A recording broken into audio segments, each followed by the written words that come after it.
বিসমিল্লাহির রহমানির রহিম। ভাই এই যে দেখেন মেশিনটা চলতেছে, বাড়িতে কারেন্ট নাই, আর এখান থেকে মনে করেন কারেন্ট না থাকার কারণে বাজারে আইসে ভাই এই মেশিনটা চালু করতে হয়েছে। কারণ মেশিনটা বন্ধ হইলে এই বাইরে মারা যাবো, অক্সিজেনের সংকীর্ণতা ভুগবো। আপনাদের কাছে কৃতজ্ঞ ভাই, চির কৃতজ্ঞ। 1 লক্ষ টাকা দিচ্ছেন ভাই, 1 লক্ষ টাকা আমার জন্য না, এই যে এই রাসেল ভাইয়ের জন্য ভাই।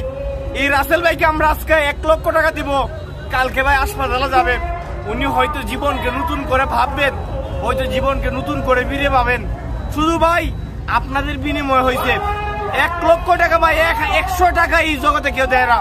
এই জায়গাতে 1 লক্ষ টাকা দিচ্ছেন। আমার অদমের, আমাদের মানবিক টিমের অদমের একটা ভিডিও দেখা ভাই, এর চেয়ে বড় প্রাপ্তি আর কি হইতে না ভাই। আপনাদের জন্য এই ভাই দোয়া করবেন ভাই। আপনি একটু কিছু বলেন, যারা টাকা পয়সা দিচ্ছে একটু। আমাকে সহযোগিতা করছেন, আপনাদের জন্য আমি জীবনের আপনাদের কাছে আমি